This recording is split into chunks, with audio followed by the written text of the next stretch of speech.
Hello, and welcome to another episode of This is Rico trying to heal my inner child. This episode, episode 11, I am diving into high school. And it's funny because when you say high school, I always seem to get like two reactions. It's either, ew, high school, or yeah, high school. And, unfortunately for me, it was ew, high school.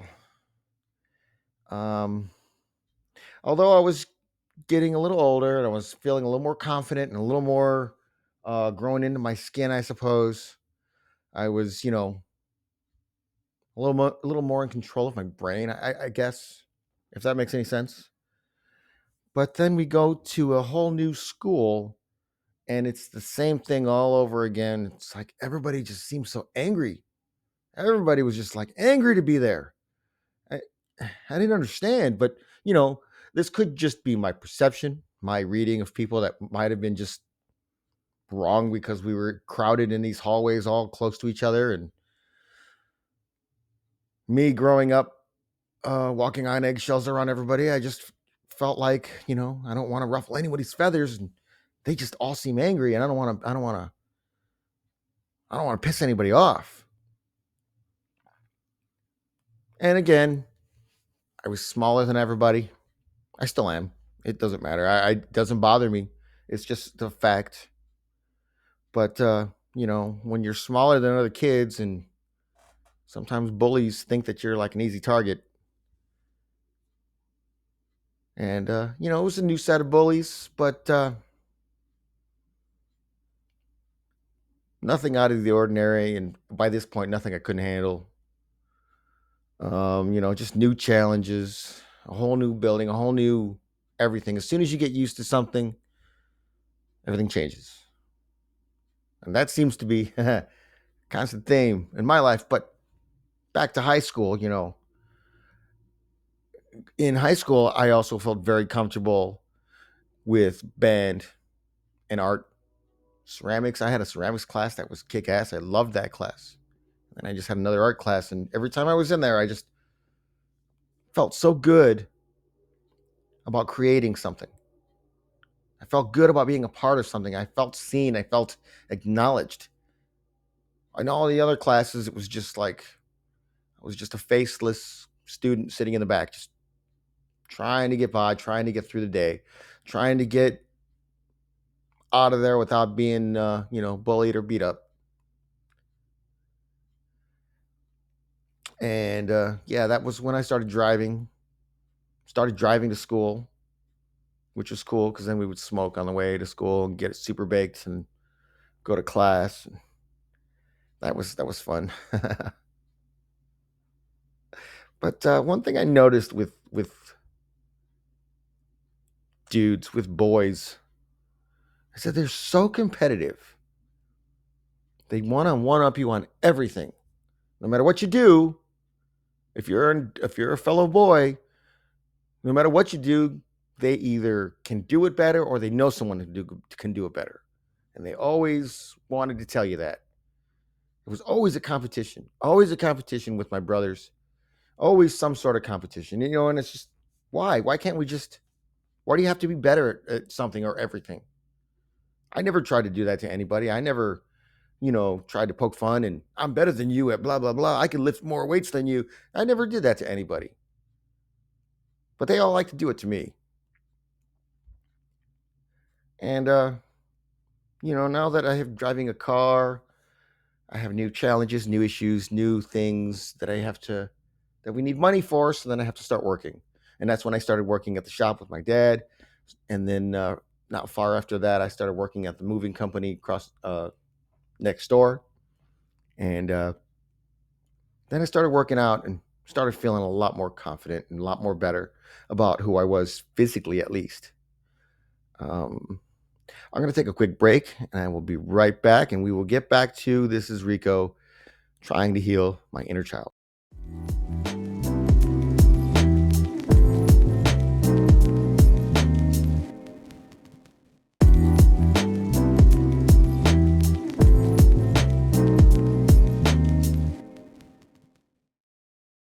And welcome back to This is Rico, trying to heal my inner child. Getting back to the high school years. Um, I mentioned that during this time I started driving, got a hand-me-down car for my sisters, so I had to start working. But during that time, I made some new friends. My brother had a friend. He knew a guy that lived literally like down the street, like 2 blocks away, and he was a bass player, and he had all kinds of basses at the time. So, and he had a lot of space. He had a lot of space for us all to just kind of hang out. At first, it was just a couple of us, and then once I made some friends in high school that were also musicians, we all kind of started hanging out over there, and it was a lot of fun. We That was where I could go, get away from my parents. I'm gonna go over to I'm gonna go over to my buddy's house. I'm gonna go over to this dude's house and go hang out. We're gonna just go over there and hang out. And we were there all the time.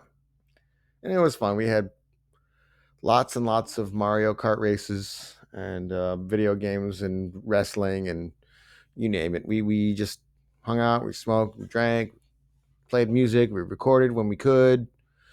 Um, yeah, those were some good times just hanging out over there and all of us hanging out. Now, it felt good to be part of a group, but for some reason, I just always felt like a friend of a friend, like a tag along. Like I never really felt like a part of the group. Like I got to be there, but it was only because I knew somebody else. You know what I mean? Like I know it wasn't true, and I know we were all really good friends, and but for some reason in the back of my mind, that's what was stuck. And I just always thought that I didn't really belong with these people, but they accepted me, and that was pretty cool. And we all hung out. We had some really good times. But I did have a handful of close friends. I did. There were some people that were my friend that we would talk outside of school and stuff like that, or outside of these uh, parties or engagements or get-togethers, whatever you want to call them. We would all just hang out, but having a couple of friends that was uh, that was pretty good. Where am I in my notes? So yeah, and that was nice to hang out with some people that weren't quite so competitive. They still were, because all guys are competitive. They want to one up. They're better than you. They harder, longer, tougher, like Brazzers. You know what I mean? And that was my dad. My dad would totally did that to me too, like all the time. No matter what I did, he did it harder. He did it longer. He did it better. He did it, twice as hard, no matter what it was. And my mom was always backing him up. No matter what he said, she was going to back him up. And what can you do? You can't you can't argue when you have both of your parents kind of like coming down on you. No matter what I did, he did it better. He did it harder. He did it more. And that's, you can't compete with that when you're a kid. You can't compete with that when you're a teenager. So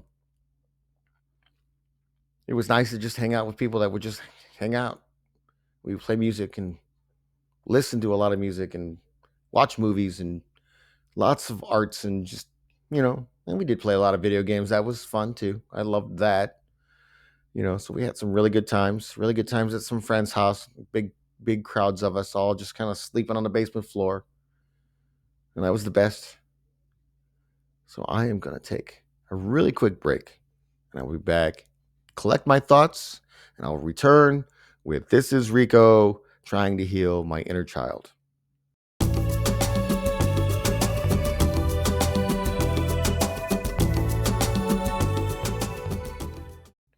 Welcome back to This is Rico.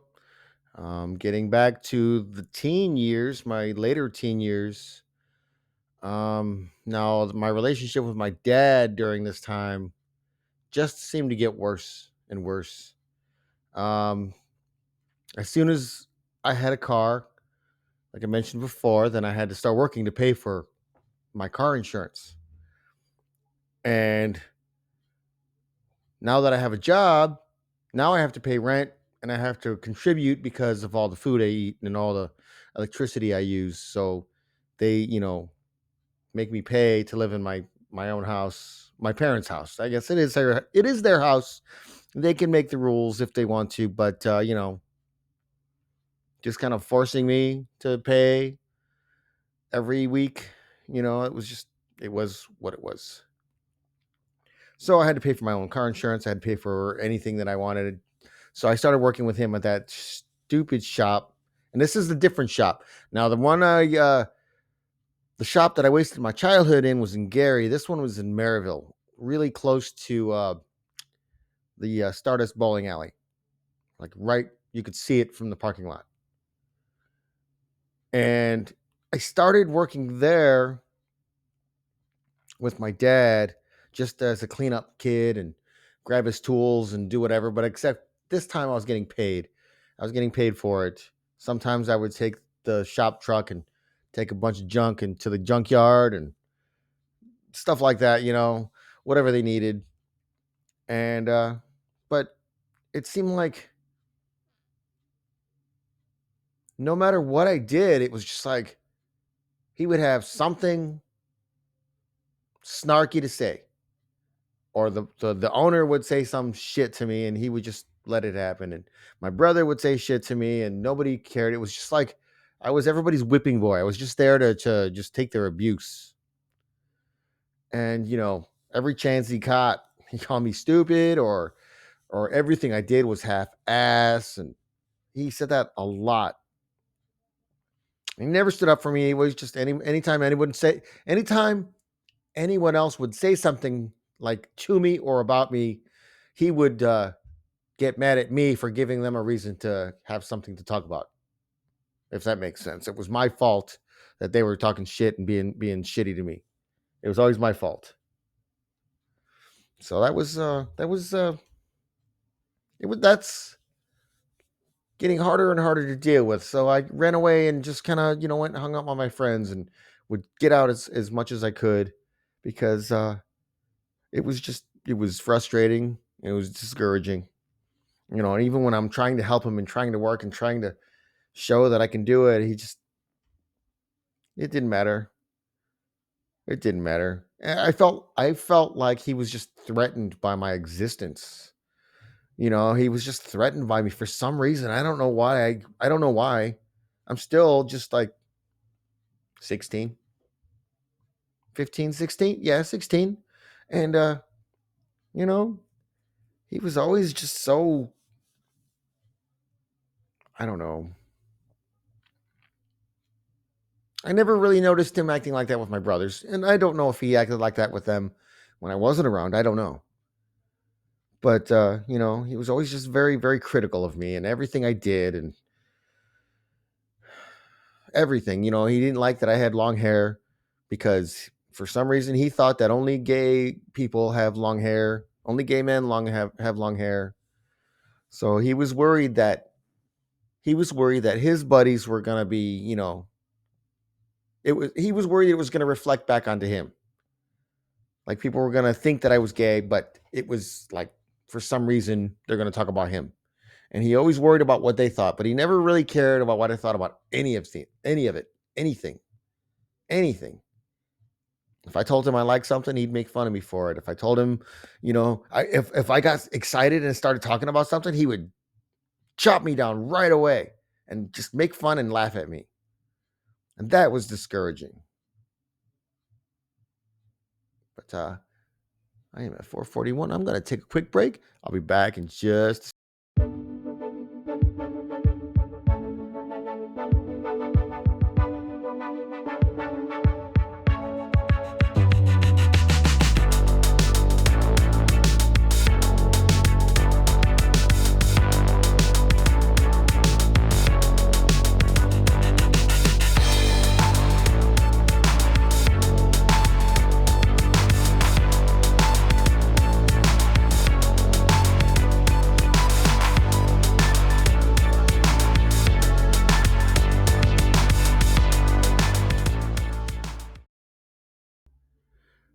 and welcome back to This is Rico trying to heal my inner child. I was just want to conclude this video with this segment here and just kind of touch down one more time on my relationship with my dad during this time. Uh, Me working with him at his shop just got more and more difficult. So luckily for me, there was an opening at the moving company next door, and they also did recycling inside the warehouse. So when I first got hired there, all he did was bale cardboard for 8 hours a day. And I got to tell you, it was nice to just get away from him.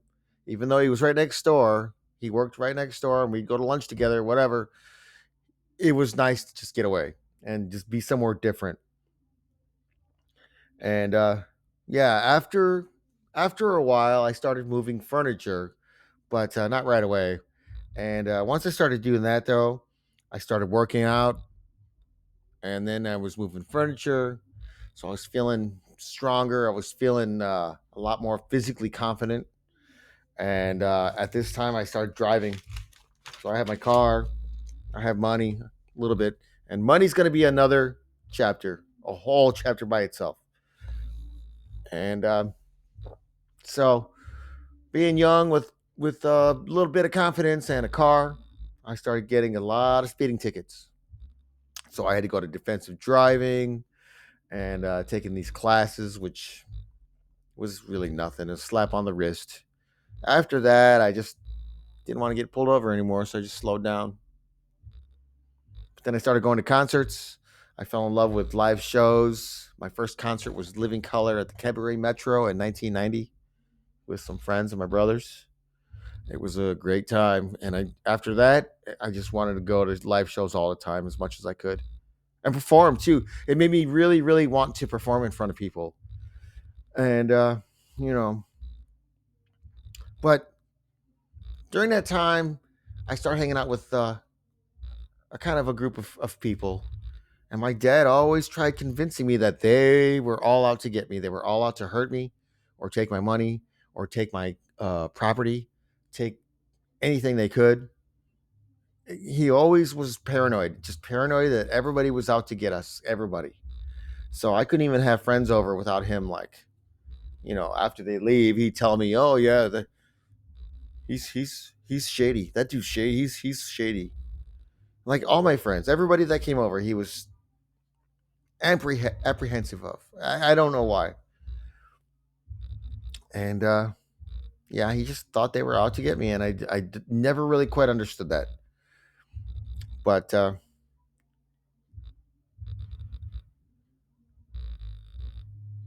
yeah, we were just all growing up, and I feel like my childhood was taken away, but now I'm kind of an adult and I have to do adult stuff. And inside, I still feel like a kid. I still feel like a kid with everybody. Working in a shop with my dad, I just feel like the tag along, like I'm just his kid. Just, you know what I mean? Not really taken seriously by anybody, even my own brother. And then I go to this shop, I go to this movie company, and things are a little bit different. So that's a little bit better. But, being in school, they were never real threat. No real bullies. Just a bunch of assholes, a bunch of jerks, people that mostly just kind of were rude. And you get used to it after a while. So I just kind of like adjusted. I hung out with the big stoners, and nobody messed with anybody. So it was better. It was better to not be bullied, and not better to not be just picked on. It was just kind of a time where I was just kind of invisible. So having some freedom, getting away with my car was the best. And yeah, when I come back in this next episode, I'm gonna touch down a little more on high school and more on people at high school. And yeah, we will get a little more deeper into this topic. So I would really like to thank you all for watching. Please like, share, and subscribe. And yeah, comment if you have any comments or thoughts on my videos, any critiques or ideas. And yeah, thank you all for watching, and I will see you again very, very soon with another episode of This is Rico, trying to heal my inner child.